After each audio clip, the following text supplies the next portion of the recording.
What's happening, guys? Look at you beautiful people. You sound amazing. They're not all beautiful. Oh, yeah. You came out to see That's us. terrible. That's I'm just kidding. Wow. Wow. Well, did you hear that? Did you just get that awkward pause there? I mean, it's always. That was weird. Well, look, it's so weird because what's happening out there is everybody's closing their eyes and they're imagining that y'all are in front of them, and that's sometimes. Crap. No. Look, it's Sully, the you thing brought a hooker to church? Excuse me? You brought a hooker to church? Why not? It's my favorite. She No, needed it. It's always the shock of getting to see everybody for the first time in front. How many of this is the first time y'all get to see them? All right. So let's take you back to 2007. That's when the game came out. When did y'all actually start working on the game? 2006. Yeah, I think it was 2006. It was the auditions, and then we started, right? Yeah. It had to have been, because it wasn't 2005, was it? No, I was still in No, school it was then. 6. Okay, yeah, so 06, because the first one came out in 07, right? That is insane. It's been a long time. It's been a long, I don't even remember. Yeah, 2006 cast, and then jumped right into it. So did you, when you get the calls, when you're auditioning for it, what does that audition sheet look like? Like, what does it say you're auditioning for? Oh, God, you're asking us to remember things that Well, long? listen, it was here's the deal. It was different for all of us. These two were very seasoned actors at the time. I was straight out of grad school, so I don't get a call with an audition sheet. I get a call from my audition teacher saying, Emily, I think you look like this girl. So I didn't get an audition sheet, really. It helped that her teacher was also our director for all the Uncharted, the 3 games. Handy, huh? Gordon Hunt. Yeah. So no, it was Richard and I have similar experiences on the audition. It was strange because the first audition was in just a room about it was about the size of these 2 blocks, figure 8 by 8 square. It was a booth. It was a booth where you typically, I had done jobs at this particular studio, and there's glass and everybody who's important is on that side. And I sat there and I said, yeah, I got the sides, and I'm like, okay. And when I got there, Amy Hennig, our creator, Gordon Hunt, and another Taylor Kurosawa, Josh Scher from Naughty Dog was there, and they were in this 8 by 8 box with me. And they said, yeah, well, feel free to use the space. And I was like, what space and what do you mean? And that's when they said, well, it's going to be motion capture. And I had done that. I said, oh, there's not a lot of room because, I'm running from, you're not going to pantomime the running and that kind of thing. So it was awkward, but fortunately I did something right that I got a call back, and the callback was in a much bigger room where you could explore the space. You remember the box, because tell them your story. All right. I got to the place. It was my turn. Gordon Hunt, the guy who was going to be directing, came out, and we'd worked together before. He said, come on in. So I went into there was nobody in there but me and Gordon. The glass, I knew there was people on the other side, but I couldn't see them, and I don't like to see people watching me anyway. I can't see you. There's so much light coming in, I can't see anything. But I walked in and he said, okay, you're going to start over here and you're going to move over here and you're going to do, wait a minute, Gordon, this is a game, right? We had always done, we go in, there's a music stand with your script on it, and you stand there and there's a mic in front of you and you say each line about 5 times, differently. So he said, yeah, it's motion capture. Motion what? I'd never heard of it. And he said, don't worry about it. Just pretend you're auditioning for a TV show or a movie. And don't worry about it. Yeah. So I was blown. I walked out, got in my car, called my agent and said, well, forget that one. That one is gone. And no one was more surprised than me when a couple of weeks later, I got the call from my agent, well, you got a call back. Really? So I went to the callback and then met Nolan, and Emily was reading us. She was the reader for this. I was not auditioning at the callbacks. I was reading people. Yeah. And then we just did some stuff. We did a couple of scenes, and I'm walking out, and I noticed that there was nobody my age else waiting to go in. There was a bunch of young guys like Nolan, and I said to, yeah, Amy, I'm old. I can't remember much. I said, there's not too many guys my age here. And she says, no, of course not. Of course not? No, I wrote this for you. Oh, man. Thank you. And then I don't know when it was, how long. Getting emotional. I mean, this is so beautiful. so I love easy. this. I love this. I love I this. cry at commercials or dog videos. Yeah, you cry at commercials because you're not in them. What? For me, I was straight out of school. Like I said, my audition teacher called me and he said, hey, we're having auditions on this date. Are you available? I said, I'm actually not. I'm directing high schoolers at UCLA. I'm not available that entire day. It's our final performance. He's like, well, maybe you can come in at the top of the day. So I come in. I'm the first audition. I look at the breakdown. She does look like me. And I've never done auditioning really before other than what Gordon's taught me. I got into a booth, but yet they say you can move, but you can't. And I was like, it was an awful audition, and I left, and I got a call from Gordon later saying, well, we're going to go another direction. And I was like, yeah, I get it. I understand why.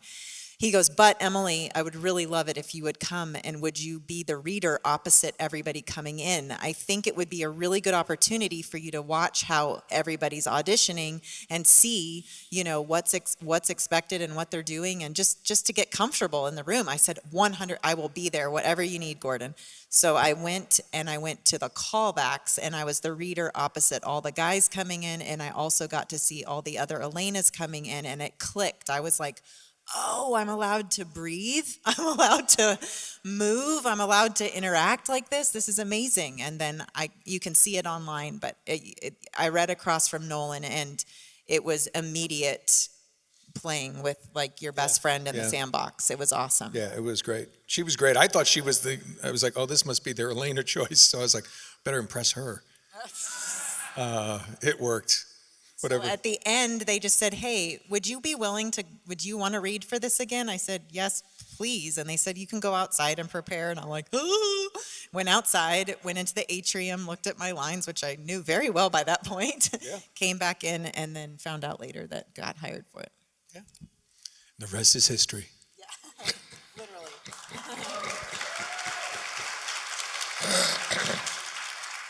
So how was it that you got to see your portrayal? Did you play the games? Did you get clips of how did you get to experience your project? I think the first time, so Naughty Dog did something very different from anybody I'd worked with before or since, actually. They did something called Chasing Picture, where they would have somebody at the developer office run through a level, and purposely, Nate would go and look at something, and the famous in Uncharted 2, he jumps in the pool.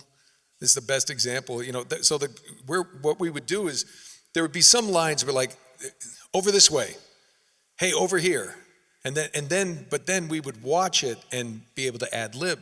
So like in that scene in 2 where I saw him jump in the pool, I looked, and I was sitting with Claudia Black, who played Chloe.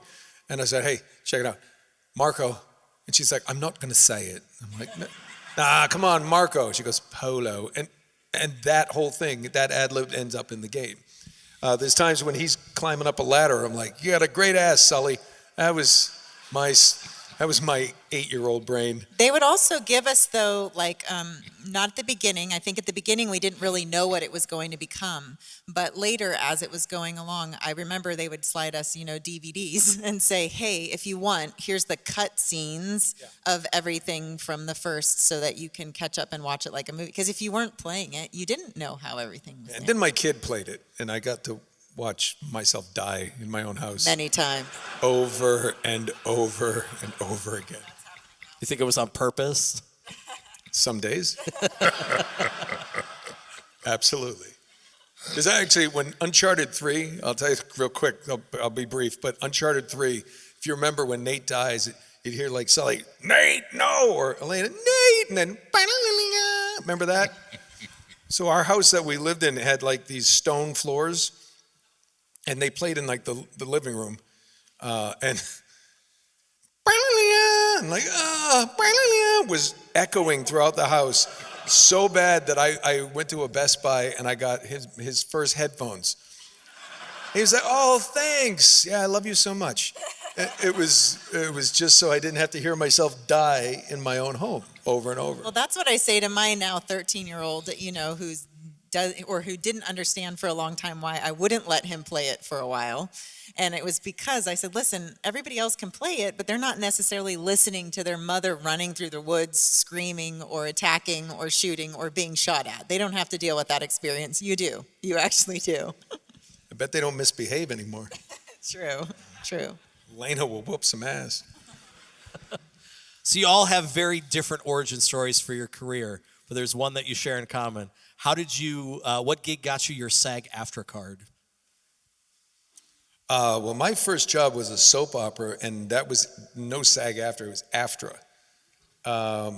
And then I think I got my SAG card through like video games that were, I'd done a couple SAG TV shows, but you have to do a multiple, I think I got, because what happened at the beginning of, way back when, there was AFTRA, which it's like news broadcasters and soap opera, because they were originally on radio.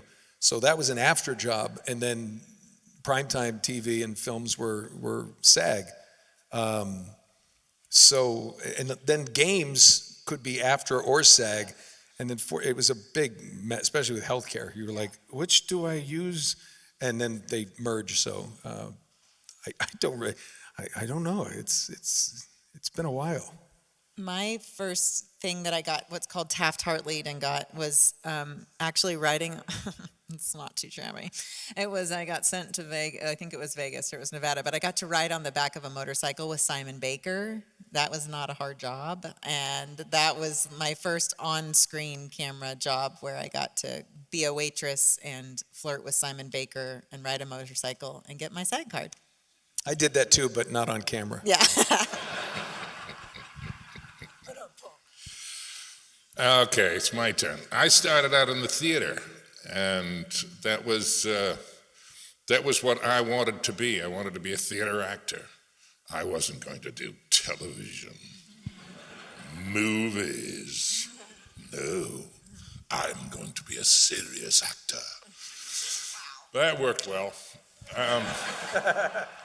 Fortunately, I grew up and started getting out from the Boston area, and so I started getting some work there in local commercials and what were those things called, the business? Industrials, thank you. And then the occasional film that would come to Boston, you could get some small parts or extra work and stuff like that. But the first big job I had that actually paid money, gee, what was that? I go back. Was it a talkie?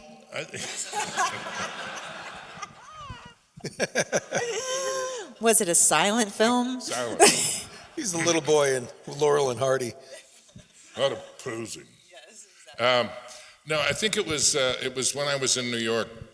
I did very well in commercials. I did a lot of commercials in New York, and I was at one point one of the commercial kings of New York, and was making money for the first time doing this crazy thing we call performing, and I got a soap in New York. It was a soap called Loving, and I was a lawyer. I have pretty much done everything to do with the law. I've been a cop, a lawyer, a judge, a criminal, a hitman, lots of different things, but it started doing that soap, and that really picked things up, and then I decided I needed to go to Hollywood, because that's where the money was. I'd grown up, never mind art. I have a good friend named Art, but this is very different. Anyway, went out to LA and that was the beginning of everything, and just sort of slowly expanded and got known. And it was a great place to get to when you get to that point where you don't even audition. They just call your agent and ask if you're available. That's awesome. Thank you. Yeah, and a lot of people don't know this, but the first soap job that I had when I left New York was a soap opera called Port Charles. And one person. Thank you. And by the way, that's the correct response. But what's really interesting is when I started Uncharted, I kept looking at Richard. I'm like, where do I know him from? He played a judge on Port Charles, and I was on trial. What? Yeah, and he was a judge. He's like, answer the question, Dr. Ramsey. And I'm like, you hear that voice, you're like, whatever you want. So we had worked together probably must have been 8-9 years before Uncharted ever came about. So, yeah, so And we both did Meant the to same be. thing. We both were wondering, trying to go back through the Rolodex of our minds, going, why do I know this kid? And that was it. I just remember because he appeared on Cheers a couple times. Didn't you do Cheers? I did one. Cheers. Well, I watched Cheers a lot then because I remember you sitting in the bar. So I was like, oh, it must be Cheers. But no, it was, you actually worked with me. I'm not that bright. Yeah. So voicing a video game is difficult because it's a very thick script. How do you keep your voice healthy during that process and consistent? I don't know. I have no tricks. I drink whiskey and black coffee, and I don't do anything. And a matter of fact, I actually, about a year ago, went for my first ever, saw an ear, nose, and throat doctor. You did? Yeah. First time? For the first time ever. Nolan. And I just sat there, and he's like, well, you ever had your vocal cords checked to see if they're damaged? I'm like, they're probably damaged. Then he goes, I said, I've done a lot of screaming and yelling and games and stuff. And he goes, well, let's take a look. They were fine. They were absolutely fine. They're a little acid reflux, but he said that's because I drink that whiskey too late at night. So I don't do that anymore. Nightcaps, that's a bullshit, just so you know. It's not good. I mean, for me, I never really was challenged with the vocal part of it. I remember having days where I was actually talking about this earlier to someone at the tables, but I remember more physiologically having things I needed to kind of cope with. So I'm very vocal about the fact that I think I'm probably the first pregnant mocapping girl that existed. I call it maternity mocap is what I call it. But there was a large portion of time on Uncharted, see if you can find it, where I was pregnant and waddling around. So for me, the challenge was in the booth when I was doing scenes like drowning or screaming or running, or like there was this like really, I don't know if you ever want, it's a wild time. If you ever like actually act like you're drowning and you can't breathe, it messes with you on a physiological level. You're literally like struggling for breath. So I remember I was pregnant when I was doing that in the booth. And I remember having to just take a pause afterwards and be like, it's okay. You're okay. Because you realize you have another human in here. They don't know that you're pretending, You're running for your life and screaming for your life. And so I think for me, like the kind of health part of it was after those days, it's sore, but you just drink some throat coat and call it a day or something. But really it was kind of just about going like, as a woman and being pregnant while doing some of this stuff, getting shot at and all of that stuff, like trying to be like, okay, I do have cortisol racing through my body because that's a part of my job to get myself worked up to that state. But I also need to be like, okay, it's okay. It's okay. It's all right. Do you do anything? What? Do you have any kind Do you of... have any vocal health habits? You just have that great voice. You always have. I inherited the voice from my father. Thanks, Dad. And he's the one that when I was a kid, and we would be having family dinners around the table, especially in holidays when the whole family was there. And I was a very talkative kid. My father used to say, "Richard, you got a big mouth." See? Yeah, and it worked. The worst, it wasn't worse. The hardest thing for me was to, well, subdue my Boston accent. I had to kind of keep that down and tamp it down and not let it get out of hand. And it's funny to me when I first started coming to the Comic-Cons and people would come up to the table and they'd say, "Wow, you sound just like him. That's the voice." I said, "Yeah, it's me." Yeah. That was the thing. Nolan and I used to, because we're both from New England, we used to just say, "Well, we're just a couple of lucky guys from Boston." And the voice was the gift inherited, and I just had to smooth it out. And it was one of the things that I used to do was I'd do Shakespeare just for exercises.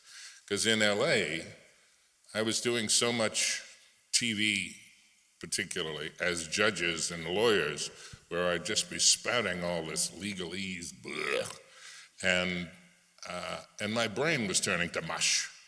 So I thought, all right, I'm going to start memorizing Shakespeare monologues, and I would have them on the seat of my car as I'm driving around from audition to audition, and just start running them off. All the world's a stage now, all the men and women merely players. They have their exits and their entrances, and one man in his time. Well, when I started off, it was, all the world's a stage, and all the men and women merely players. And then I thought, no, that's not me. So I just started doing them like a regular guy. And that helped me to articulate and just kind of make it more me. Uncharted would have been really interesting if he and I just let our Boston accents come out all the time. Oh my God, Sully. Hey. We got to get over here. Hey, you know what? How are we going to get up there? We gotta go down to... We got to go down to Fenway Park, get ourselves a couple of hot dogs. And oh, don't forget to wear your shorts. Dude, as long as we pull the car over, I want to get our donkeys. Richard, what's your favorite line from Shakespeare? Sorry, what? What's your favorite line from Shakespeare? What's your favorite? Tomorrow and tomorrow and tomorrow creeps in this petty pace from day to day, to the last syllable of recorded time. And all our yesterdays have lighted fools the way to dusty death. Out, out, brief candle. Life is but a poor player who struts and frets his hour upon the stage and then is heard no more. It's a tale told by an idiot, full of sound and fury, signifying nothing. That was a guy who was about to meet his death.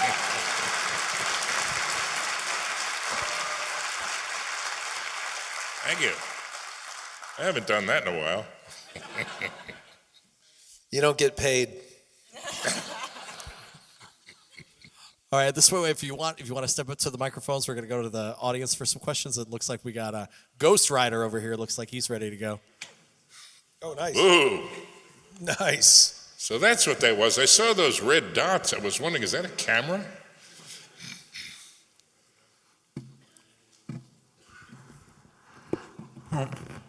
Right.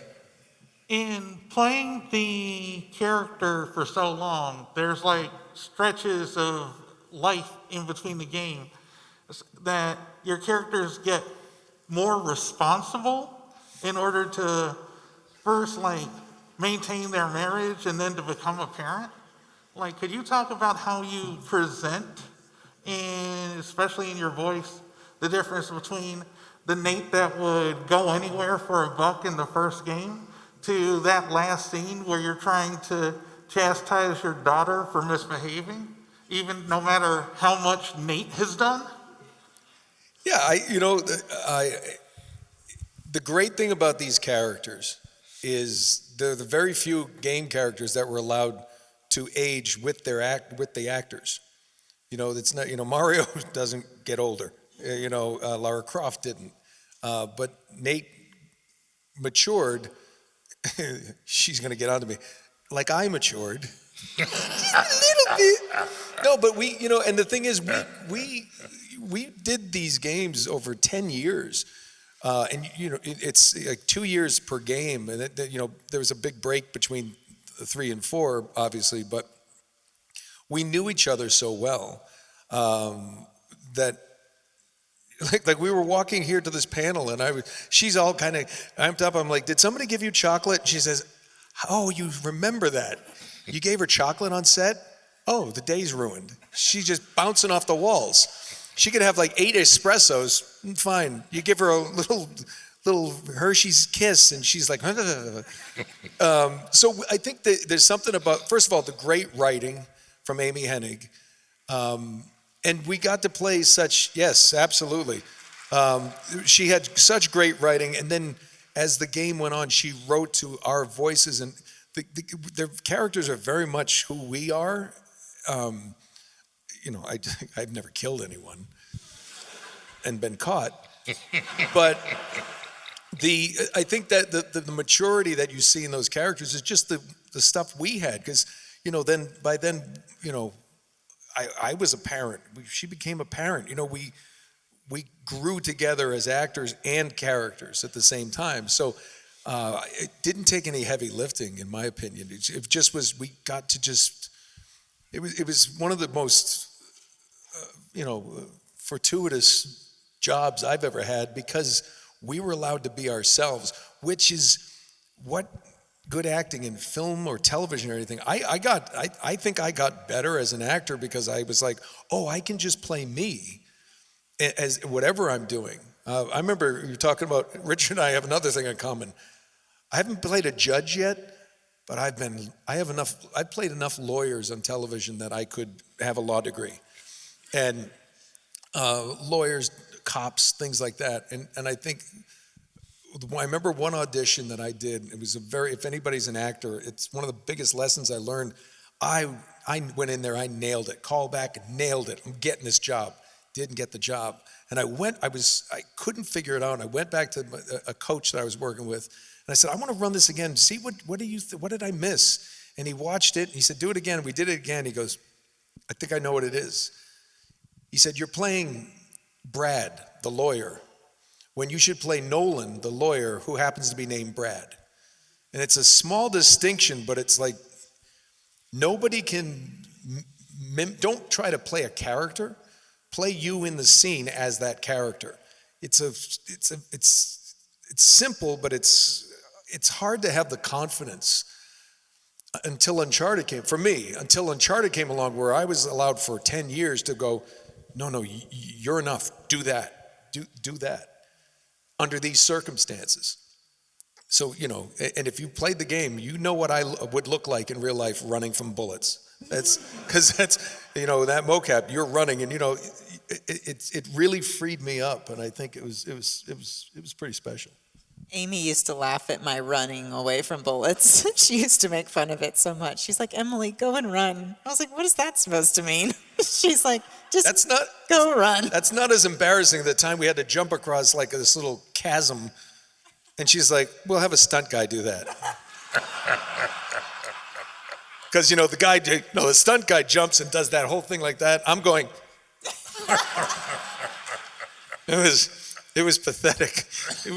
I saw it on film and I was like, oh, I should never jump, ever.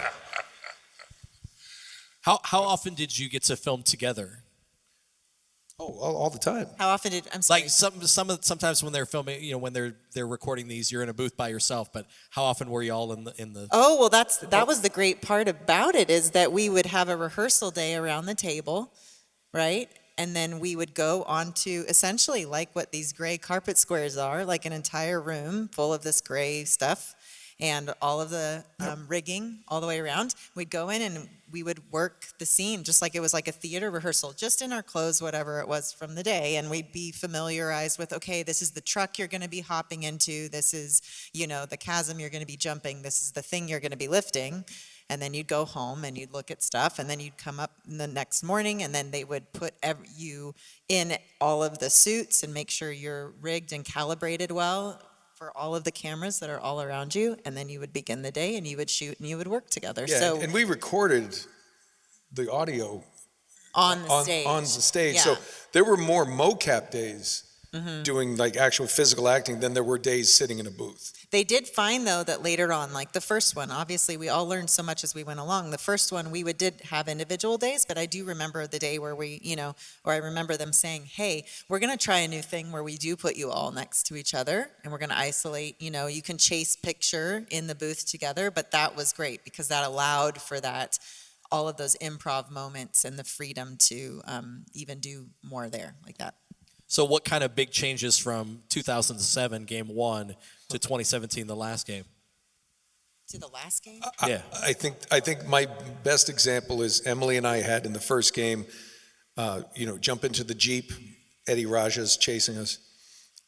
They brought in an actual Jeep. Yeah. And remember it had mouse droppings Rat poop in it. And pee, it smelled like pee. And they brought it in for like $800 for the day. Well, you and had to jump in and out, you bang your knees on it. But they brought that one in because it was the specific period and look. It's exactly Yeah. what is in the game. The second game, they built that out of just like these big boxes, and they had just chairs. By the fourth game, it was 2 chairs and a steering wheel made out of PVC pipe. with tennis ball was the shift. That was it. So they just realized, like, we don't need an actual truck. So that's an example, though, of them starting really strong and then stripping it down. Then there was kind of reverse examples of it being very stripped down, like all of the markers on our Velcro suits kind of loose and them coming and animating our faces, to by 4 at the end of it, but we had markers to the detail on our face and these cameras. So like when we would go to do like our kissing or romantic kind of scenes, we're literally having dueling cameras, like trying to figure out how to kiss with this camera like this close to us. We would get this close. And of course, and she's looking at me like, oh, no, and I'm like, yeah. And then they'd take the helmets off and we'd have to do the actual kiss. And it was just like, okay. But it was an example, though, is it's like either they stripped things down or then it became more detailed, kind of focused. But there was always, that was the best part. And we want to get to your questions too, but that was the best part about being on this game, is like we were growing with technology. Yeah. There was something technologically exciting happening in the field and we were getting to ride that wave, and it was such an honor. Oh, no, we know because we've played the games, right? All right, right over here. Richard, Emily, Nolan, thank you for being here. And thank you for giving life to the greatest video game franchise of all time. Thank you. Thank you.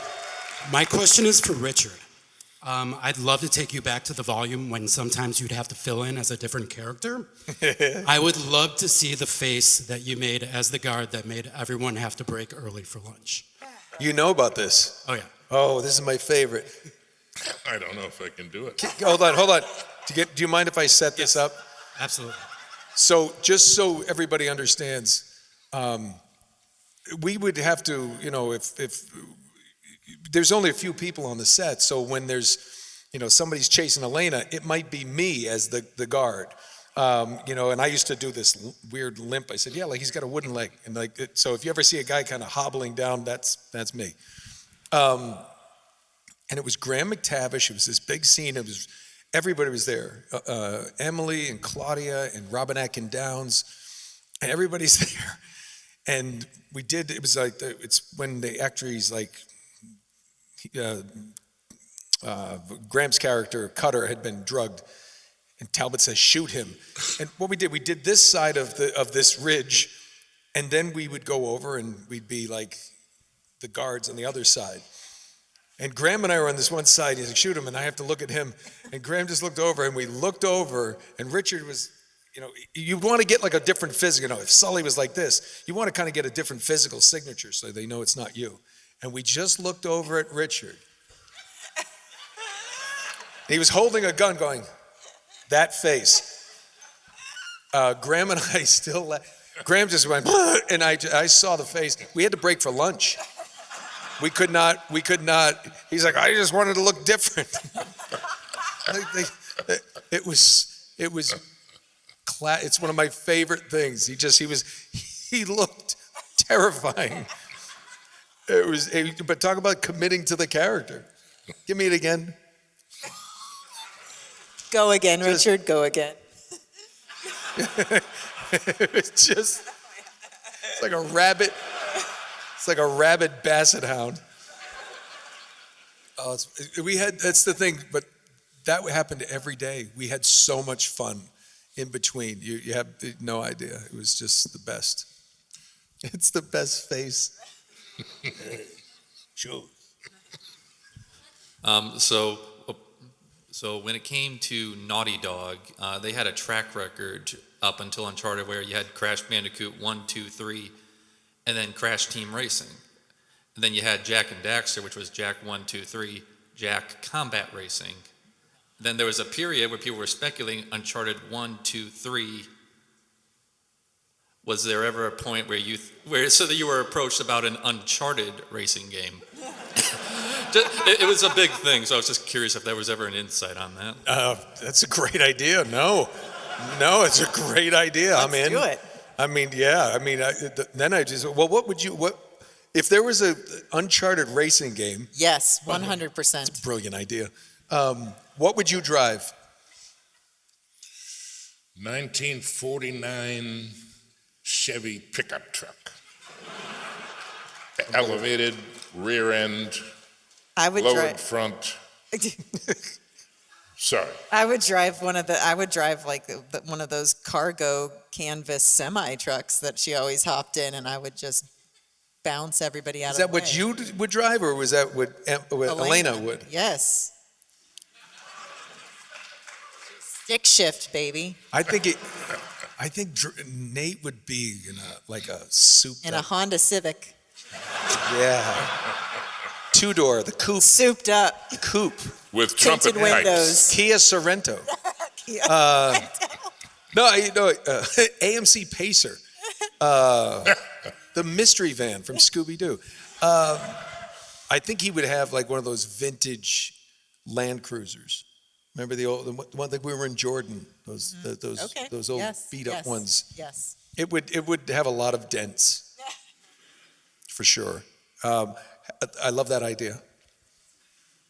And thank you for dressing.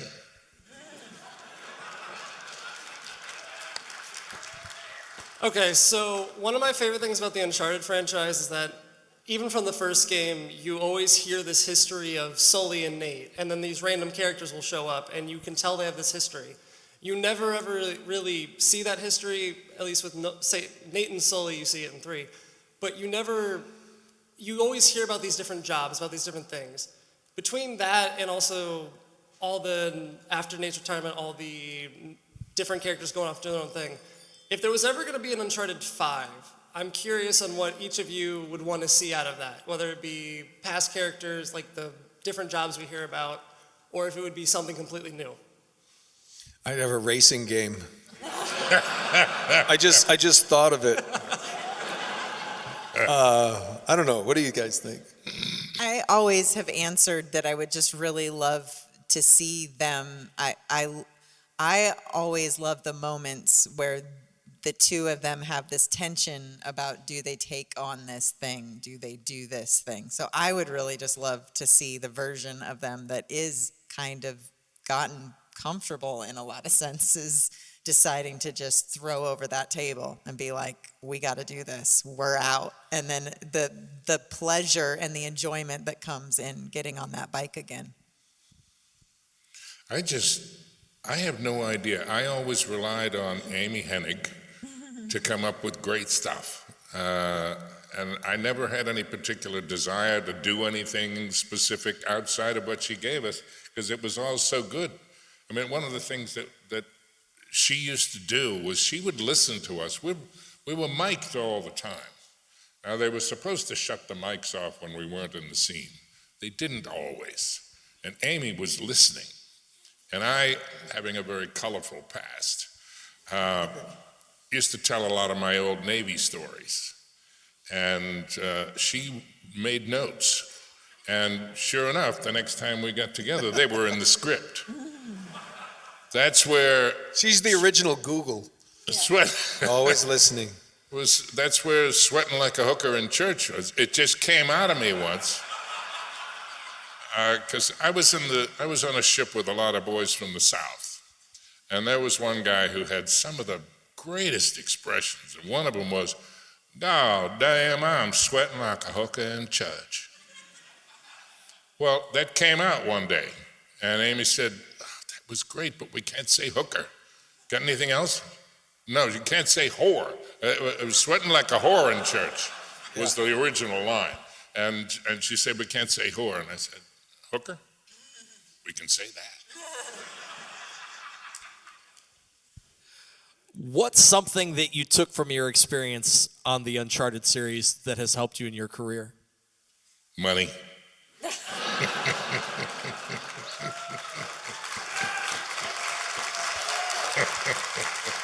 Oh, that was obvious. That is the quickest answer you've ever given, Richard. He's right. For me, I said earlier, it's just the confidence to that I can just the confidence to walk in and just not try to play a character, which is can be dangerous because you're like, well, I think this guy would talk like this and do this. It's like it's not an SNL skit. It's they want you. They want your voice. I mean, unless it's something very specific, but it would still be a version of your voice to a certain extent. And just how I have approached everything I've done after that, and I'm so much more comfortable on camera, especially with my on-camera stuff. It's like, oh, because Uncharted was an on-camera job. As Andy Serkis once said, motion capture is acting, but you wear digital makeup. So, but working with these guys and likes of like Graham McTavish and Robinack and Downs and these wonderful people who came in, Renee Auberjonois, who was brilliant, played, was it Fleischer? Was it Fletcher? I think it was. Renee was Fletcher, he's the German in Shambhala, and he, you absorb from other people. So for me, it's just the ability to go, okay, I know how to do this now. Especially being kind of the main character in something. It's like, okay, you know how to, you don't feel intimidated by anybody anymore. It's like, no, we did something special for a long time, and that confidence has carried me. It still carries me. I think from a skills point of view, I think what I learned was just about being 110 million% committed to what is happening. From watching people who did it for a long time before I was learning what the medium was, there was no room for intimidation on fear of like any kind of self-consciousness. You jump into the deep end and you are in that scene looking at your partner and this is happening. So I think from a skills point of view, it was that everything is incredible when you are so fully committed to the reality of what you're doing. And I learned that from all the great people that we got to work with. And then I think life lesson wise, it was just to continually be grateful for what you have. Because you look at these jobs don't come along. Any job doesn't just come along all the time. And so to be grateful for what I could not be more grateful to be a part of this thing. And it came at a time where I wasn't expecting it or wanting it or all I wanted it, but so to be grateful. And then to also realize that a job is a job. And at the end of the day, the job will go away. But your relationships with those people are the most important thing. And so to me, I think it's just been about like having really great relationships with the people you're working with, being super grateful for what you have, and then jumping in the deep end. Well, I know we're all grateful because I know if everyone seems to put all the emphasis on film and TV and not a lot of people talk about video games, but all of us have spent hundreds of hours with you. That's way more time than we spend with any movie or TV show. Yeah. So, I mean, we're right? Like, this is I don't spend that much time with my mom. I've spent a ton of time with you guys playing the game over and over again. So let's start with you right over there. Hello. Hello. Oh. Have you ever used your voice acting powers for evil in any way? Just for So yeah, Richard has the bodies stacked in his basement. My wife always gets onto me because, like, you know, when you get a spam call or telemarketer, you're like, ugh, right to voicemail. No, I pick it up.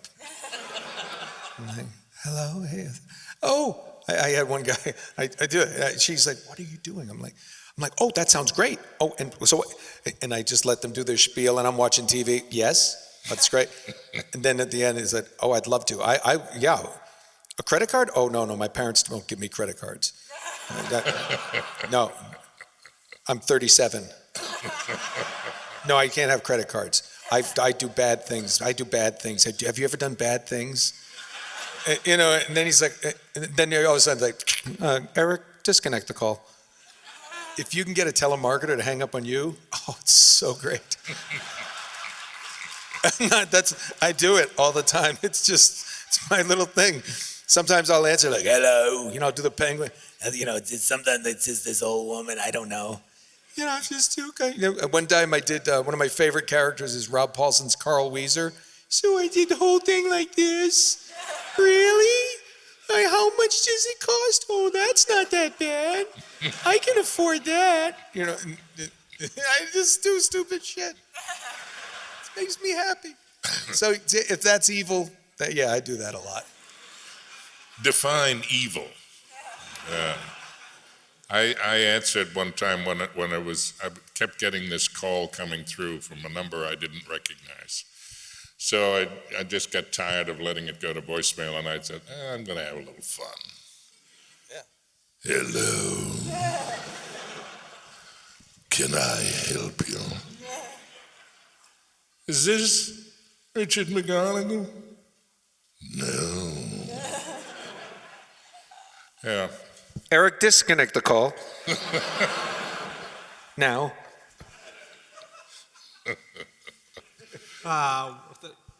No, not me. I haven't.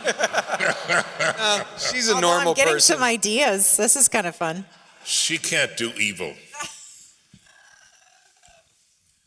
Close, but Hi, I'm sure this is something you guys probably hear a lot when you meet fans, but the work you guys did with Uncharted is something that actually helped to inspire me to follow my dream and become an archaeologist. Oh, amazing. Thank you. Wow. Great.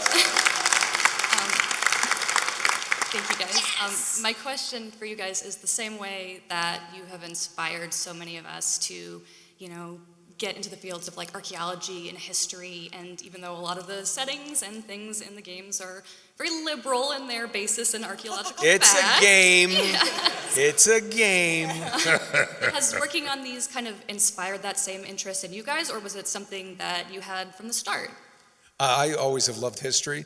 And so what I did is like and Amy's she's just, the books and the research she did for all her writing was beyond extensive. Yeah. And she would say, hey, you want to borrow this book? Check this out. And I got into just like, I learned about Shambhala and the whole thing, and I learned El Dorado. I wanted to just have I didn't get deep. I'm not like one of those, I have to know everything. But one of my favorites quickly is the last game. Pirates were always really cool because I grew up on the East Coast near Boston and then Rhode Island, where I went to high school. And I didn't know that Thomas Tew was the Rhode Island pirate. And you would think a guy from Rhode Island, which is about the size of this room, would know that. And I thought that was really interesting because, we just with the history of the ships up and down the East Coast, I found that fascinating. So I just like the history of all that kind of stuff. So I was eaten up with it.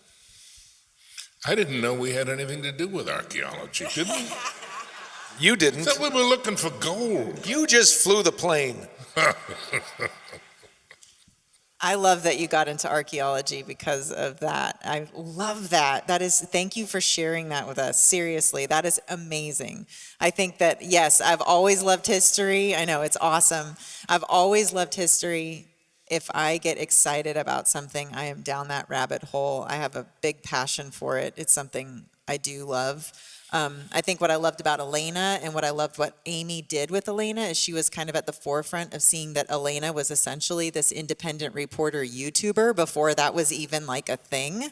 And I remember her telling me, hey, like, people are popping up and doing these kind of like channels and independent. And I was like, oh, that's interesting. And I've always felt like a documentarian.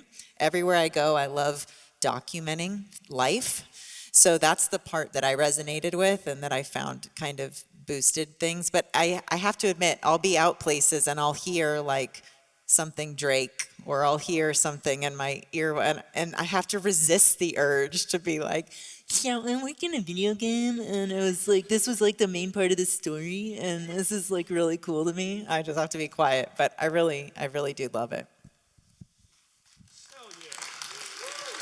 Hi. My question is, if they were to make an accurate adaptation of the games, who do you think would do your characters the most justice playing you guys?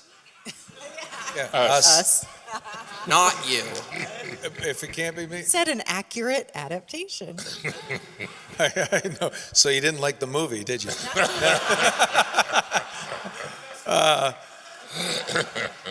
It had its issues. It's a safe space here. So I got to do Star Trek Into Darkness, and I always thought Chris Pine would have been back in the day a good choice. I mean, he even had the blue eyes. We're about the same height, even though Nate is technically smaller than both of us. I don't know if you know that, but I'm 6'1" and Nate is like 5'10". Yeah. But you know, they just shrunk me down a little bit. I didn't squash, but and you know why they did that? Because the average male height is 5'10" apparently, and they wanted him to be the average guy. So in every way, except for the climbing. Come on. I always thought Chris Pine would be. He's a movie star. They need movie stars to make movies. He's a really good actor, but he has that kind of that charismatic quality that I thought he would have been, back in the day. Now, I don't know, but me, yeah, I could do it just as long as I don't have to jump, right? There's What about you? stuntman for that. That is such a hard question for me to answer. I feel like we've gotten that like, that's always sort of been on the cusp of like, who would you want to play you? And it's a weird question to get. Like, I mean, it's weird to hear, like, who do you want to play you, essentially? But I don't know. Nowadays, it's really hard for me to think. I feel like a few years ago, I had people that I was like, oh, I feel like that person could play it. But now it's hard to know. It's hard because it's also, the reason they wanted to do Nate in his 20s is they said, we don't want to infringe on the movies you already made, because they're always going to, what do they say, comparison is the thief of joy. It's like everybody's going to watch somebody run around going, that's not Emily, Richard, and Nolan. I mean, it is a really hard question. It's hard. It's hard. I like it though, and I would love to actually hear your answer. Do you have ideas? I would say, I think Chris Pine's a good one. I think someone like, for you, Emily Blunt comes to mind. Okay. A little bit more like from... Rachel McAdams, too. That's a good one, yeah. And then Good, yeah. I was thinking, I'm forgetting his name now. But for Sully, I think, I do think Mark Wahlberg was a good choice, but someone older like Jaimin Hunsu. Thank you. Everybody grab your Google. It's a funny one. But choosing someone for Sully is just hard because you have such an iconic voice, so maybe you. Yeah, I think it should Oh, be. great. So Emily and I are out, but Richard's in. Yeah. But- Thanks. But I won't do it unless Okay. these guys get brought in. Oh. We have 7 minutes. Do we want a lightning round? I get a bigger trailer, though. Yeah, let's try to get through as many as possible. Question real quick. Quick question. All the stories are great in the games, but is there any time where you wanted to change the plot, or you were like, ooh, this could be a better ending or a better plot point? Did you ever have those moments? No. I think Amy wrote what she wrote was just so great. And you have to understand, it was never like one big script for the whole game. She wrote a few scenes at a time, and then saw what happened, and then would keep writing the next few scenes until she had a full script. So no, I wouldn't change anything. I mean, it did pretty well. It did. All right, over here. Hi, I have a quick question. So you say the best character is basically you playing a different character and like basically adding your flair to it. But was there ever an instance where you tried to get into the headspace of a different character, like for example, like Spec Ops: The Line, how you played a grizzled Marine soldier committing atrocities? Did you ever? Yeah, but you still have to find, in any character you do, you have to find yourself in it, is my thing. And I think a lot of actors talk about that. David from The Last of Us, I mean, I'm not a cannibal, but you just, so you'd go to what's human about him is the fact that he has to protect, he's the leader of these people. It's an apocalyptic scenario. We don't know all the circumstances behind that. So you don't play the problem of like, he's going to kill her and eat people. It's like, well, why?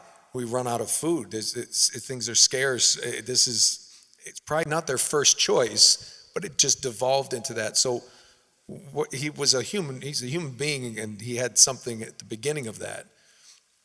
So I think for me, it's just, you find, there's something human about every character you play, even unless they're aliens. This is not going well. But there's something that you can find that you can glom onto, if it's just one little piece, and then the rest of the character can be fictional, but you just find something that grounds him in a certain way. How about you? I mean, it is a great answer. Yes, right over here. First of all, I want to say race. Faster question. PVC vehicle for Jeep, that would be a good idea for Nathan Drake. At the end of Cassie, you had that one scene at the end of Uncharted 4. What do you think would be a great adventure for Cassie? She should just go to college and study archaeology. She doesn't need to be adventuring. She don't need it's my daughter. I don't want her getting shot at. Yeah. She doesn't need to go on an adventure. No. Go backpacking with your friends. Yeah. All right, other side. Faster. So you said a lot that you try to become the character, or just like find yourself you playing as a character. And as a sister who has a brother who plays these characters, he gets a lot of frustration and you hear a lot of it. Have you ever been frustrated with the character and just be like, I would never do this? Forget who you are. We're all masks. Every one of us has developed these different masks as we grow up in life and our conditioning. So you have to let all that go and let your imagination flow through you, and it will come up with amazing things based on what's in the script and what you're getting from the other characters in the scene and what the setup is in the scene. And you just let that run you and see what comes out. It's magic. And as a part of the collaborative process, when you're building this together with a team, there are some times where you would be challenged on like, well, I'm not sure. I don't know how to get through this or that. I don't know how that response works. And Amy and everybody was very, especially when we'd played the characters for a long time. And some of this happened in Uncharted 4 as well, saying, hey, we really know these people. By this point, is there a way we can add some levity here or this here? And people were open to it. But ultimately, you are working for a company and their product. And so if they're asking you, you've got it. When push comes to shove, there comes a point where you got to go, I got to figure out how to drop into what's being asked here and how to be able to move through it. And usually you can find a clue that will help guide you through it. All right, over here, quick. All right, when it comes down to the story that all three of you have created together, out of every single game, what would you say is the single most memorable scene that either the three of you did or individually?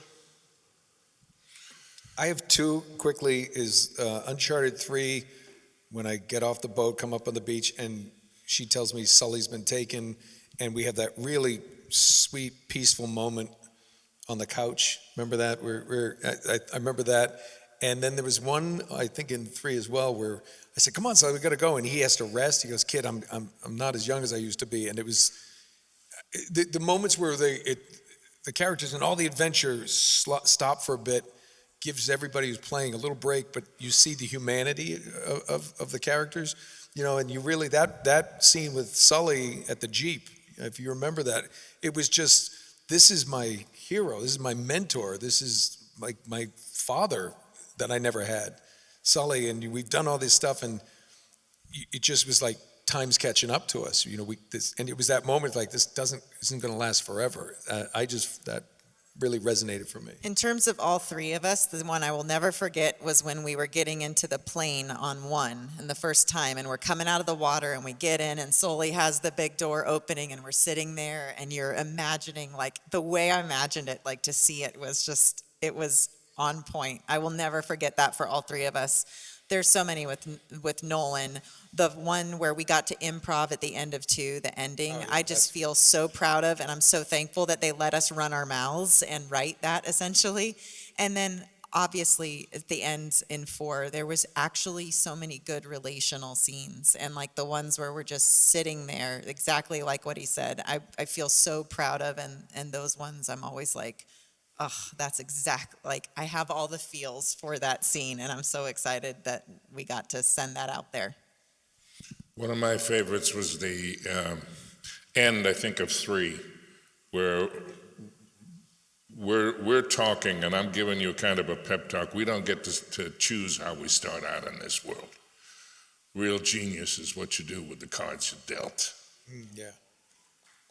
All right. I think that's a really good question to end on. I'd like to do something for you since you said you like to document stuff. I want to get the 3 of you to stand right here on the edge of the stage and take a big group photo with everybody in the audience. Sounds good. And anybody, if you come up to the tables later, you can ask your come see us at the tables. Ask your Yes, questions please. up there.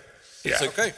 grab your phone and then get everybody in the audience. Everybody stand up. We're going to do a big group photo with them so that you've got some documentation for you. There you go. No, I want you all to have this. Can we get the house signs up just a little bit? Oh, that's me. You don't need me. All right, here we go. Ready? 3, 2, 1. You guys throw your hands in the air and scream. 1, 2, 3. One more time. Give them all a huge round of applause. Thank you all.